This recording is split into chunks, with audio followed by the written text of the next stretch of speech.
Senator Stone, you want to ask now or after we talk about the property? Could I just follow up? Go right ahead. Go right ahead. First of all, thank you for the opportunity. And I had proposed a couple of bills, SB 638 and 639, that were addressing restoration of the cutbacks to the regional centers and developmental centers and the closure of Sonoma and Fairview. And as a part of the bill is now a 2-year bill, but that bill makes it very clear that any of the proceeds from the scaling back of those facilities or selling off the assets of those facilities will go back to the developmental community. And I think that's the scope of what all of us want on the dais, and I'm hearing that there's a resistance with the governor to not want to fully commit that.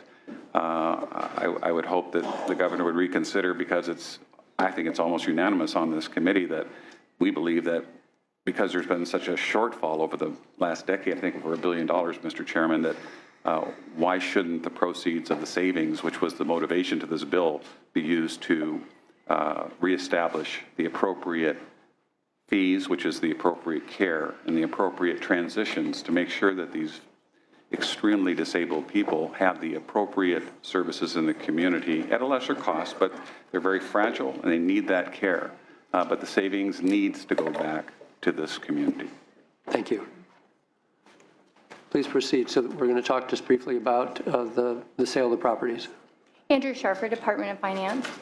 The existing process is that properties are identified surplus and they go through the annual surplus property omnibus bill. Once the legislature deems those to be surplus, local agencies and nonprofit affordable housing entities have priority preference over those properties. And the language that you'll see later in the general government trailer bill now requires the Department of General Services to notify the legislature in the event that no local agencies or nonprofit housing entities have shown interest in those properties prior to the properties being sold to private entities or individuals. Senator Roth.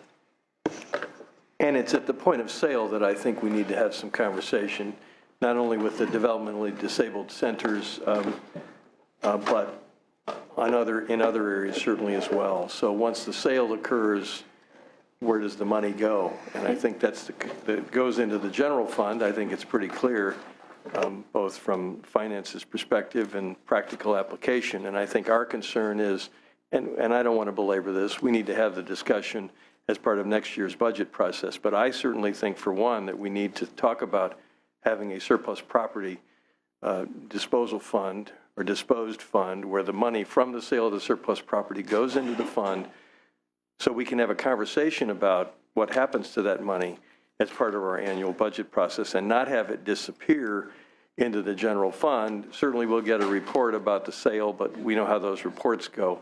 I think we need to have a very specific and detailed conversation about how that money is utilized and for what purpose. And again, I'm not going to take up the time. I appreciate your continuing to work this issue with us, and I look forward to the future discussion about it, whether it's in Budget Sub 4 or here in the big budget or elsewhere. Thank you, Mr. Chair. All right. I think we've had a good discussion on this. Yes, thank you for your help. We do have some public comment. Mr. Chairman and members, Carl London here on behalf of the California Disability Services Association. We are absolutely devastated by the outcome of the budget that was agreed to. We're sorry that that was agreed to. You know, we're extremely disappointed with that outcome. And having this community be in the position to go chase down attacks is going to be interesting. We'll work with you as best we can if that's the direction you want to go. We're skeptical. You know that. Just some history on developmental services, the community. We've lost $1 billion through cuts over the past 8 years. We also saved the state of California $400 million from people who moved from the developmental centers into the community. $400 million saved.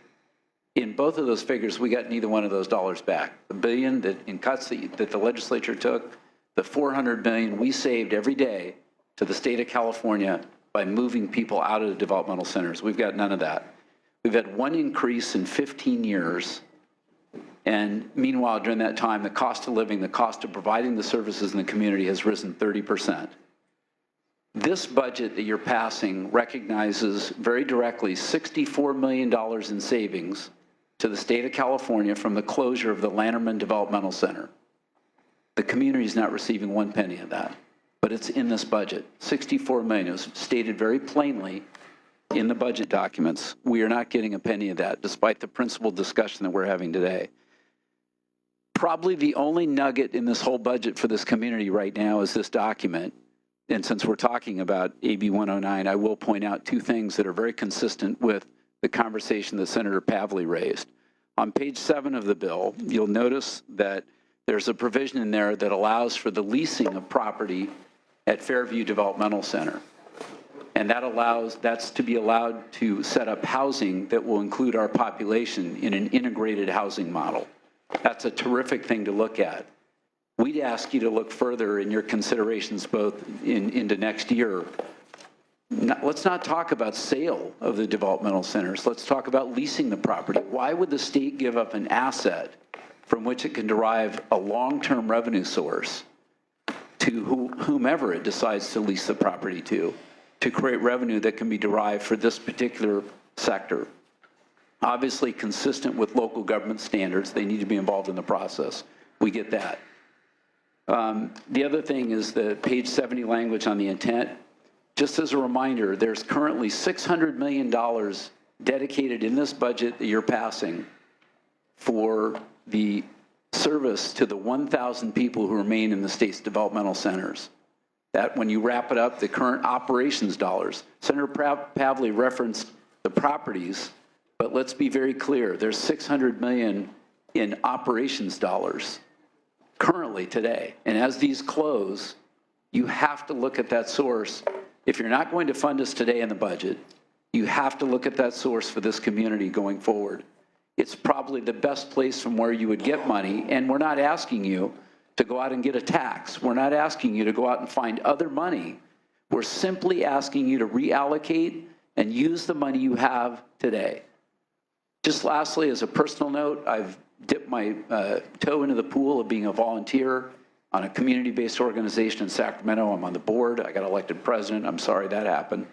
But it's a 63-year-old organization that's been around. It was started by parents 63 years ago.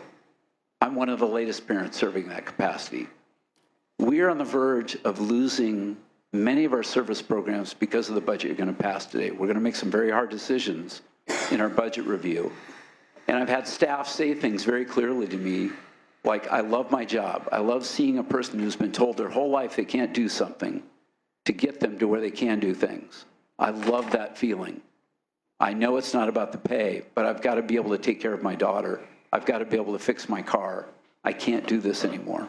We lost one of our highly ranked managers to Round Table Pizza because she could make more money there. This budget for us is a bad deal, but if you're asking us to put faith going forward, we'll do the best we can. But this is a horrible deal for this community. Thank you. Thank you, Mr. London, and thank you for your services. Hi, my name is Jackie Dillard Foss, and I hope I can continue to be of service to you. The conversation around developmental disabilities, I've been in this field for 27 years. It's been one dream. So we're finally seeing a closure plan, except I can't celebrate it because I've served 35 people have left the developmental centers. I can tell you right now, if I get a referral, I'm saying no. And I'm a program that serves really intense folks. I'm paying $11 an hour. Are you kidding me, people? Do you see the outrage? You saw the outrage. They were here in front of the governor's office. I didn't know this meeting was going on. They didn't get here to tell you. I'm losing people every day. So we stand here and we talk about land. I'm talking about losing employees. January 1st, we might go to $11 an hour. Yay for me, I'll be a minimum wage employer. That's what I'll be. Because the state recognizes nothing about excellence. Sonoma Developmental Center, let's be clear, they're being closed down for health and safety. I've been there. I've seen it. I've moved people. 3 months ago, I moved a man. You know what? I saved you about $200,000. What my thank you very much was, go to a special session, Jackie. Really, people? This is really the best California can do. I am ashamed to be a citizen of this state right now. I'm ashamed to be an employer. 630 employees. I'm ashamed. Starting wage, $10.40 an hour. Thank you very much. That's what you're doing to our community. I would love to talk about this. I would love to have a conversation about this. I can't. So I don't know if I'm closing down my independent living program, and I don't know if I'm closing down my day programs. I don't know. I'll tell you January 1st. This is what's happening, people. It's desperation. You saw a desperate community yesterday. This community continues to be desperate, and we're talking about policy and politics. We're beyond politics. This is personal. You saw the outrage. You saw, I'm never that way. I am not someone that tries to break the rules. I was banned from this entire Capitol. You guys realize that every single door of the Capitol wouldn't let us in because they were afraid of the people in the wheelchairs. Oh my God, do you know how many police were protecting me? What do they think? They told me I was a credible threat. I'm a credible threat? Please. They blocked me out of the Capitol. You realize that, right? You were there, Senator Bell? That's what happened yesterday. San Diego, LA, Whittier, San Jose, Oakland, San Francisco. This is a desperate community, and no one is listening. It's not a special session. We're not a political pawn. I'm tired of being a pawn. I don't want to be a pawn. I just want to do my job. I do it well. I do it well. Come meet the 35 people, and let's talk about how much money this state has saved. So you're all listening, and I will get lip service once again, and I'll go back to hiring people for $10.40 an hour. Your minimum wage, Senator Leno, will make me make $11 an hour, regardless, 15 years of experience, it doesn't matter. I'll be a minimum wage employer. People have seen my programs.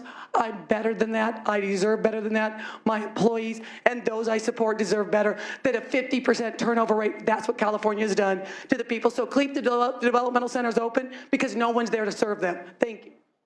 Thank you. Chairman and Senators, Mr. Beal, we meet again back in, I think it was 2012, Mommy Tsunami. We were fighting the budget crisis and the insanity then and handed you the Lanterman Act and tried to remind the governor of California there's a law in this land and it's called the Lanterman Act, and here we are again. I feel deja vu. My name is Dennis Curry. I run a program, DDSO Employment Plus. I'm part of a nonprofit serving 2 counties, San Joaquin and Sacramento County. We're in our 40th year, anywhere from 300 to 400 adults with developmental disabilities. My program, I'm proud to say, is the employment arm of our nonprofit, and my philosophy has been to get beyond the mop and the mower. And I have people that are learning how to run a mop and a mower, but I also have people learning audio and video production, and they're becoming recording engineers and professional crews on film sets, and they're becoming writers, and they're becoming valued members of the community. But I want to just echo the statement made by Jackie. There's no less than 2 levels of insanity that's been going on. Back in 2012, I think we were talking about 300 and something thousand to keep someone in the state hospital and 70 something to put them in the community. Why are they still in the state hospital? My understanding now it's 504,000 to keep that same person in a state hospital, and it averages 75,000 in a community. Yet we're talking, what, 2021 I'm hearing before they're closed?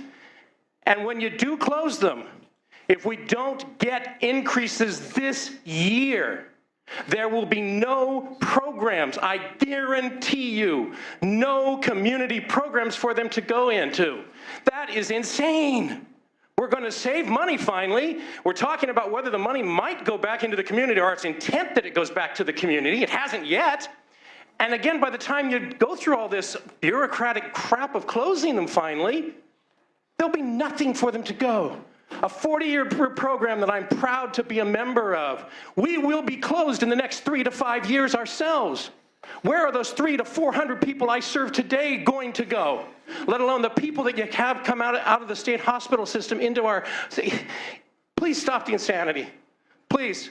We are paying people close to minimum wage, and you know what? We're still there. I got people that haven't seen a raise in 13 years. When was the last time you got a raise? When was the last time the governor of California got a raise? I've been working, this is my 2nd stint with this organization. I've been there 6.5 years. I've not seen a raise. When have you gotten raises? When has the rest of the California people gotten raises? And our people are still there. That's the best thing I can say about it. I'm sorry if I get a whatever. But I got folks working at or close to minimum wage, no benefits. 0 benefits. And when we have those state-mandated holidays, they don't get paid. But we're still there. because we care. But we won't be in a year, 2 years, 3 years, 5 years guaranteed. We're gone. We're gone. Thank you, Mr. Curry.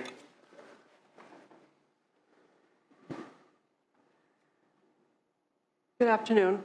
I happen to be one of those angels. I'm very creative, but I'm here to say that I can't perform miracles.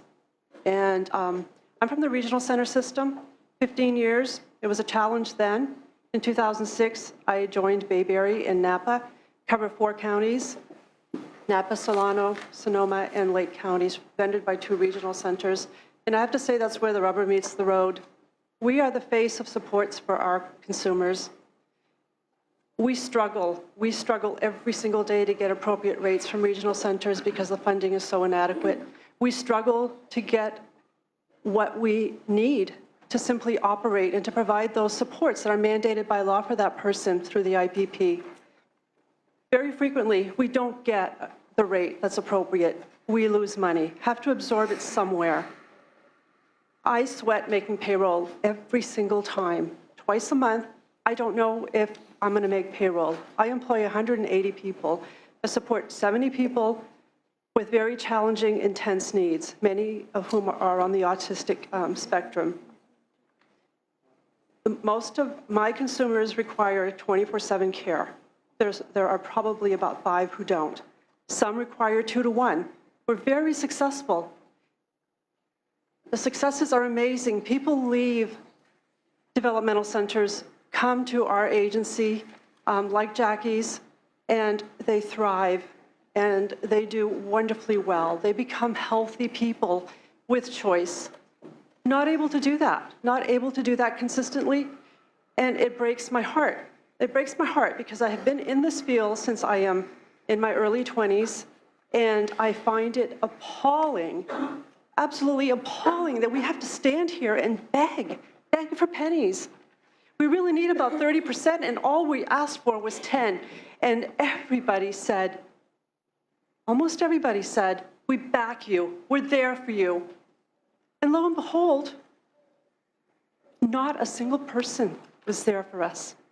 Not a single person. I have to go back to my employees and my clients and tell them, California has let you down one more time. I beg of you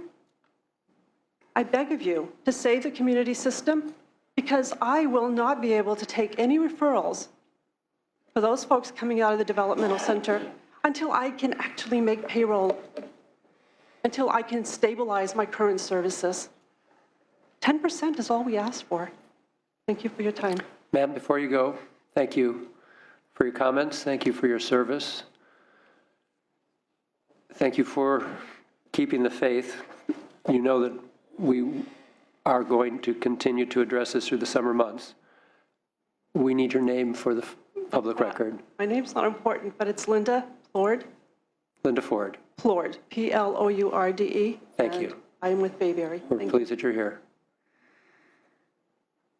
Senators, thank you. My name is Lynn Vaughn. I'm a medical case manager at a local supported living agency. I'm where the rubber meets the road for people with that are medically fragile with developmental disability. I have 14 open referrals right now from people in developmental centers. I would love to get them staffed and to get them out. I would love to, but I cannot. I cannot attract the caliber of people that I need, that these people need to work with them every day. I can't do it. I need people with backgrounds and experience and credentials, and I cannot attract them at $10.40 an hour. They're waiting to come out. You've mandated that they get to come out, finally.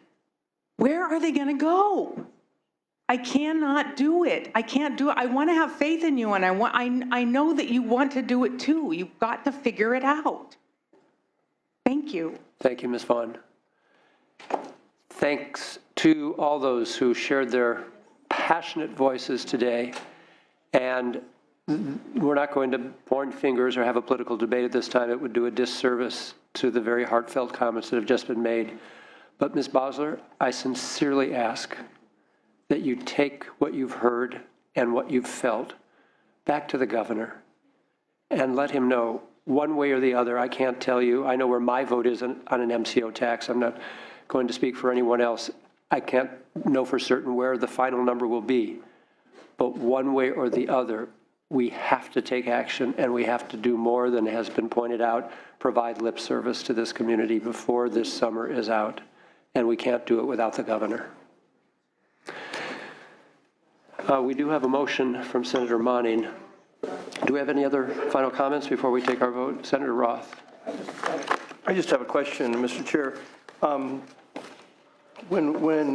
Does this take into account, so when the minimum wage increases for these homes, I assume, or the folks that are working, do you build in an increase for the first-line supervisors, for example, whose salary exempt pay is determined based on the minimum wage, 2 times minimum wage? So as the minimum wage goes up, the required wage, the required salary for supervisors goes up? Is there some increase built in for that?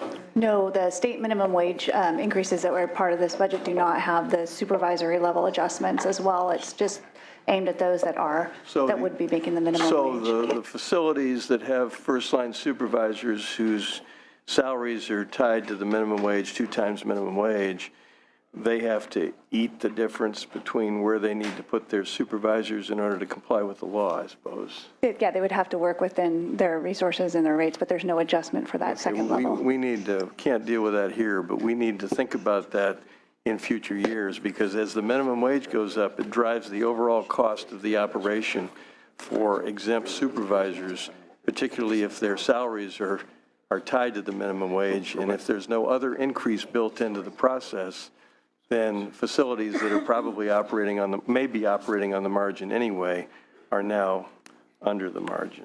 Thank you, Mr. Chair.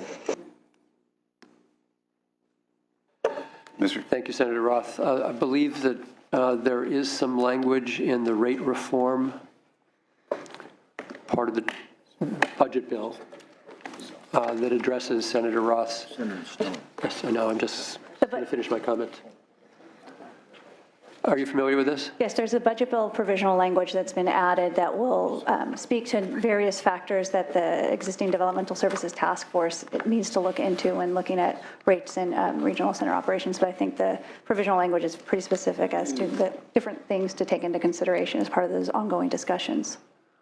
So this is in the budget bill with regard to Health and Human Service Agency's Developmental Services Task Force and the State Department of Developmental Services Home and Community-Based Services Advisory Group, that you'll be looking at reasonable costs necessary to sustainably provide quality services and supports, including statutory, regulatory, and contractually required programs, including but not limited to employee wage and benefits requirements.